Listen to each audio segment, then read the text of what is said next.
Ya, terlalu bersemangat, jadi lupa ngerekam ini, Pak. Kemudian ada informasi ya, kemudian ada informasi ini eh, penting bagi kita semuanya, terlebih lagi berkaitan dengan keamanan sistem. Sering kita dengar ya kan, kayak saudara kita, tetangga kita itu datanya hilang, uangnya hilang karena tidak menjaga data-data yang dia miliki.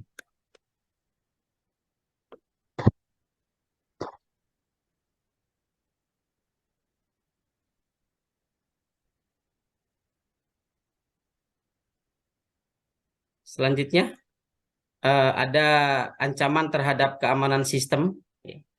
Sistem informasi yang modern selalu berada pada kerentanan ya, ada penyalahgunaan. Itu sudah menjadi apa ya? Menjadi sesuatu yang biasanya dan harus dihadapi bagi para para yang sudah memiliki sistem informasi gitu.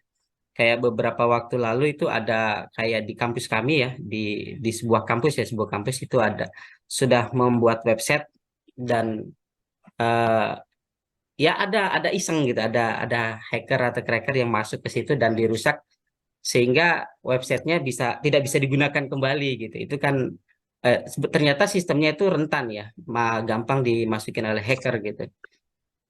Untungnya hanya hanya apa ya, hanya digunakan untuk merusak aja, tidak menjatuhkan dan lain sebagainya, tidak. Perlindungan dalam suatu informasi, pengaman yang merujuk kepada yang pertama adalah kebijakan. Makanya yang sudah masuk ke dalam sebuah sistem, ya, yang terutama yang sudah terkoneksi dengan internet, ya, kebijakan-kebijakan itu ya harus bisa maksimal gitu. Jangan hanya setengah-setengah gitu untuk mengadakan sebuah sistemnya. Kemudian pengukuran teknik yang digunakan untuk mencegah akses yang tidak sah gitu. Ya, ada beberapa teknik yang harus dilakukan gitu sehingga orang-orang yang tidak berhak masuk ke dalam sebuah sistem itu tidak bisa masuk gitu ya. Penggantian ya, penggantian seperti password lah, password secara real time ya. Kalau ada beberapa temen itu yang dia kerja di sebuah perusahaan ya, perusahaan itu kalau di Lampung itu ada perusahaan ayam besar ya, itu eh, programnya waktu itu tahun 2010 itu ngobrol-ngobrol sama saya itu pembuatan program sebesar 5 miliar. Nah, itu eh, yang buat orang Rusia. Nah, jadi tahun 2010 yang buat orang Rusia. Kemudian saya tanya, ini gimana Pak untuk loginnya gitu. Wah, ini agak ribet Pak, agak ribet untuk loginnya gitu. Jadi setiap hari ini passwordnya selalu berubah katanya. Oh begitu ya.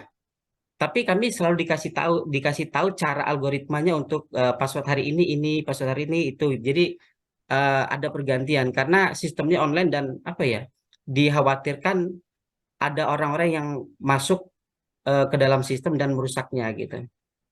Kemudian ada pencurian ya, pencurian data maupun pencurian dana ya, banyak sekali. Saya pernah dengar tuh di Indonesia pernah yang seorang perempuan apa laki yang dari Jawa Timur itu yang dia bisa bobol bank Swiss ya, itu kemudian FBI datang untuk menjemput dia karena di Indonesia waktu itu belum ada undang-undang ITE dan tidak ditangkap dia dan dia dipekerjakan di bank tersebut. Nah, itu. Kemudian ada kerusakan fisik pada sistem informasi. Kemudian sedangkan pengendalian sistemnya terdiri dari metode ya. Ada prosedur organisasi yang menjamin keselamatan aset-aset organisasi. Kemudian ada ketepatan, ada kandalan tercatat di rekening serta kepatuhan operasional pada standar ya. Di terutama kayak di rekening kita ya. Saya yakin kita semua mempunyai rekening ya. Rekening baik rekening ya seperti BRI, BCA itu ya. Kalau saya pribadi ya menggunakan itu juga gitu. Tapi ya benar-benar harus kita jaga ya untuk biasanya transfer-transferan dari gaji dan sebagainya ya. Nah, ini dicontohkan ini cukup lama ya, tahun 1997 ini cukup lama ini. Ini majalah Informasi Week melakukan survei terhadap 1.271 sistem atau network manager di Amerika Serikat, ternyata hanya ada 22% yang menganggap keamanan sistem informasi sebagai komponen sangat penting. Mereka lebih mementingkan biaya aja dan peningkatan kompetisi aja ya. Jadi eh, tapi tidak bisa dilaksanakan saat ini gitu. Karena eh, sangat berbahaya kalau sebuah sistem tidak ditingkatkan keamanannya gitu. Karena saya dan teman-teman juga pernah merasakan seperti yang terjadi di website itu ya, diambil sama orang ya, dirusak sama orang gitu. Kalau yang baru-baru kemarin juga seperti Telkomsel ya, Telkomsel juga bermasalah ya, diambil datanya, kemudian kayak Biorka juga merusak, bukan merusak sih, membocorkan informasi juga kan gitu. Itu karena apa? Karena keamanan mungkin ya, atau ada celah yang bisa dimasuki oleh hacker gitu. Kemudian tujuan terhadap keamanan sistem informasi, ini perusahaan memiliki sederetan tujuan dengan diadakannya sistem informasi yang berbasis komputer di dalam perusahaan. Ini integritas ya, integritas eh, keamanannya, kemudian kelanjutan dan kerahasiaan dari pengolahan data, kemudian keuntungan dengan minimalkan risiko harus diimbangi dengan biaya yang dikeluarkan. Ini ada reputasi organisasi akan dinilai masyarakat apabila dapat diyakini oleh integritas informasi. Jadi keamanannya ya, keamanannya. Kalau kayak kita lah ya, kayak kita ini di dalam dunia eh, medsos kayak Facebook ya. Nah, itu kalau lupa password ya, lupa password, kemudian lupa email, itu udah tidak bisa kita gunakan lagi gitu ya. Kayak ada beberapa teman tetangga itu yang emailnya sudah lupa passwordnya, lupa namanya, apalagi Facebooknya gitu. Kemudian HP-nya rusak, itu susah sekali gitu. Tapi itulah sistem ya, karena dia bisa menjaga keamanan, ya semua orang menggunakan, senang menggunakannya gitu. Kerahasiaan ya, kemudian ketersediaan. Jadi Pak kalau Supri, boleh sebuah nanya Pak sistem, Supri? ya, Boleh nanya? oh boleh boleh Pak, boleh. Silakan silakan. Enggak, kalau lupa password eh, semacam itu kan biasanya aplikasi itu ada feature forgot password. Jadi sebenarnya nggak masalah ya kalau lupa password kan bisa di recovery passwordnya. Oh iya Betul nggak bisa. Pak? Ya. Bisa, tapi kalau yang disimpan ya Pak ya, yang disimpan kadang kayak Oh, teman itu dia tidak menyimpannya. Kemudian ketika dia buka atau ganti device itu seperti HP tempo hari itu nggak bisa lagi gitu ya, itu nggak bisa lagi. oh ya, karena ada fitur keamanannya itu ya. Iya gitu. Berbeda kalau misalnya kayak akun yang di kampus ya, mahasiswa ya, misalnya mahasiswa gitu, dia lupa login atau username-nya, dia bisa hubungin pihak kampus gitu ya. Gitu. Ya. Jadi kalau kayak seperti Gmail gitu, seperti Facebook yang lupa emailnya juga itu, wah, itu repot itu urusannya. Mudah-mudahan kita tidak lah ya Pak ya. Iya, iya. Oke, makasih Pak. Oh iya, sama-sama Pak Binas. Kita lanjutkan lagi ya. Aset ya, aset ini adalah informasi adalah aset organisasi yang sangat berharga dan penting seperti aset-aset yang lain, misalnya sistem informasi suatu keharusan untuk melindungi aset perusahaan untuk dari berbagai macam ya. Ya, yang personalistem ada analis ya, ada analis, kemudian ada programmer ya, programmer, kemudian ada operator ya. Mungkin salah satu dari mahasiswa pada pagi hari ini ada seorang programmer juga ya, mungkin ya, atau seorang analis ya. Kemudian ada database administrator, kemudian spesialis jaringan, kemudian ada apa spesialis PABX. Untuk hardware-nya ini ada CPU ya, ada printer, ini yang biasa kita gunakan lah ya. Terminal, ada monitor, ada router, ada switch.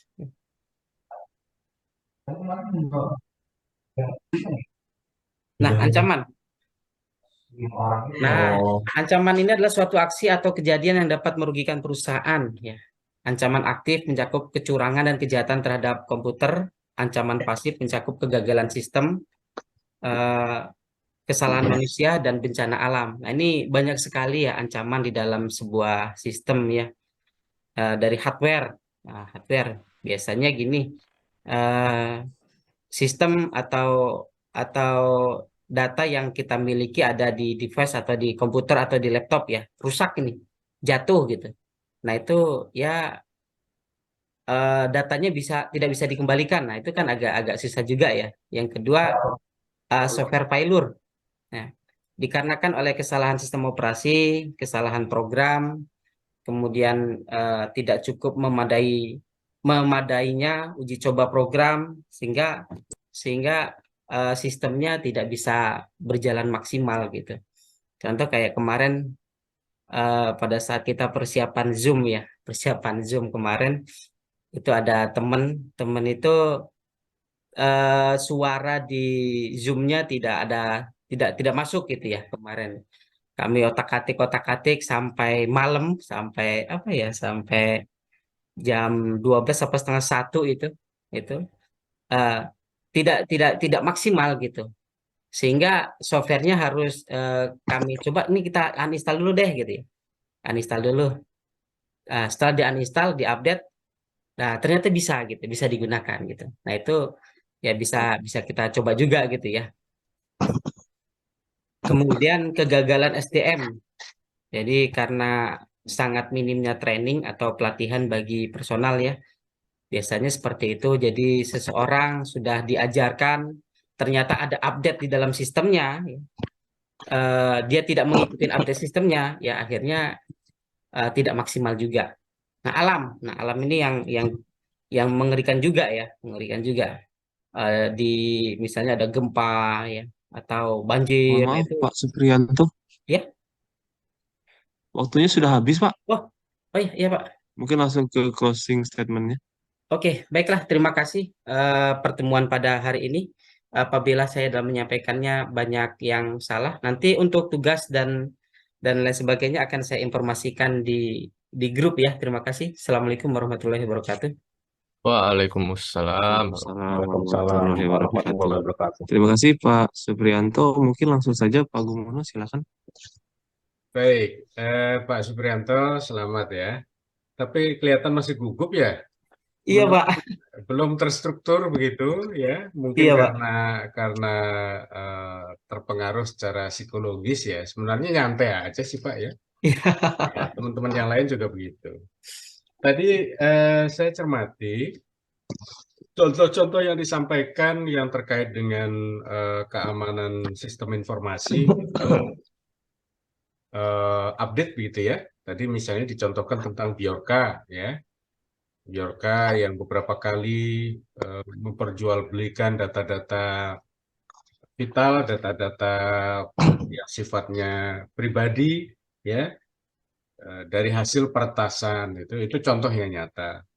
Kemudian undangan yang berformat APK misalnya. Ini juga beberapa kejadian yang memang betul-betul terjadi begitu ya. Lalu tadi dicontohkan juga praktik baik yang luar biasa, misalnya perusahaan ayam yang apa mempekerjakan teknisi dari Rusia disebutkan tadi, yang sistem keamanannya sedemikian ketat sehingga passwordnya setiap hari diubah begitu. Nah, ini luar biasa ya contoh-contohnya. Dan namun begini Pak Supriyanto ya, itu waktu tadi terlalu panjang digunakan untuk memberitahukan gitu ya betapa pentingnya sistem informasi yang diamankan gitu. Jadi keamanan sistem informasi itu sangat penting gitu. Itu yang ditekankan luar biasa panjang oleh Pak Supriyanto. Sehingga kalau dicermati itu seperti sosialisasi. Seperti sosialisasi tentang keamanan siber gitu ya. Bukan mengajar. Nah, di situ barangkali yang menyebabkan makan waktunya terlalu panjang gitu. Sehingga pada saat Mas Haris mengingatkan ternyata waktu sudah habis, sementara Pak Suprianto masih barangkali belum ada setengah yang akan disampaikan gitu. Ya, oke, enggak masalah karena ini peer teaching ya. Mudah-mudahan nanti pada saat real teachingnya bagus itu. Iya, Pak.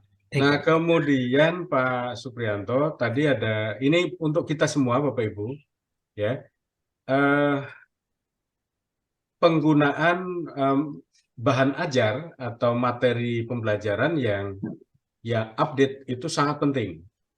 Nah, khususnya kalau di sistem informasi pada ICT, itu hasil survei pada 1997 digunakan 2023, itu tentu sesuatu yang sudah sangat berbeda.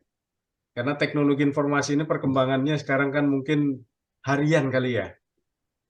Jadi harian untuk teknologi ini perkembangannya. Jadi kalau menggunakan referensi tahun 1997 itu pasti sudah sangat jauh berbeda. Iya, sangat jauh berbeda. 1 tahun saja, ya, referensi 1 tahun saja kalau untuk ICT, ya, itu sudah beberapa sudah tidak update lagi, sudah ada pergeseran, sudah ada perkembangan yang masif luar biasa. Ya, jadi untuk kita inilah pentingnya mengapa, ya. Hasil penelitian, hasil pengabdian kepada masyarakat itu kita integrasikan kepada ke dalam proses pembelajaran. Itu adalah untuk menjaga bahwa materi yang kita sajikan itu betul-betul update. Jadi hasil penelitian, hasil PKM, ya, itu penting kita bawa ke dalam kelas supaya apa yang kita sajikan itu betul-betul sesuai dengan lapangan. Begitu. Karena ya tadi, seperti yang saya sampaikan pada saat memberi komentar ke Bu Dina, anak-anak kita ini, mahasiswa saat ini, itu mereka sudah dalam tanda petik itu lahir itu sudah dalam teknologi informasi yang sedemikian masif dalam kehidupan mereka. Mereka sudah seperti natif literasi digital mereka itu sudah natif gitu. Ya. Mereka kehidupan sehari-hari itu sudah sangat bergantung pada kehidupan digital. Oleh karenanya materi yang kita sajikan kalau tidak update, maka yang terjadi adalah ya pengetahuan tinggal pengetahuan saja gitu. Itu tidak bermanfaat lagi dalam tanda petik ya. Relevansinya dengan kehidupan yang mereka lakukan setiap hari itu tidak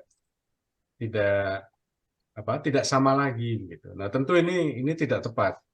Apalagi kalau kita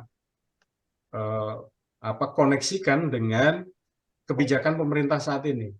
Bapak Ibu barangkali entah setuju atau tidak, program MBKM itu sebenarnya adalah memberikan pengalaman real kepada mahasiswa, ya. Apa yang mereka pelajari adalah yang mereka akan gunakan di masyarakat. Bahkan ekstrimnya ya seakan-akan MBKM ini membuat anak kita menjadi pekerja begitu ya, bukan pemikir gitu. Karena semuanya harus implementasi masyarakat. Tapi oke lah, tidak perlu kita perdebatkan itu. Yang kita garis bawahi adalah apa yang dipelajari adalah apa yang akan mereka gunakan sehari-hari. Ya, demikian. Mudah-mudahan Pak Suprianto nanti ya secara umum sudah bagus ya. Tapi untuk updating materi pembelajaran yang disajikan itu jangan lupa hasil penelitian, pengabdian, jurnal, ya buku-buku terbitan ya batasi saja. Kalau untuk ilmu-ilmu sosial barangkali 10 tahun masih bisa dipakai terbitan. Tapi kalau untuk ilmu-ilmu eksakta ya, apalagi teknologi informasi itu batasi 5 tahun yang dipakai paling tua begitu. Karena 5 tahun itu dalam teknologi sudah jadul.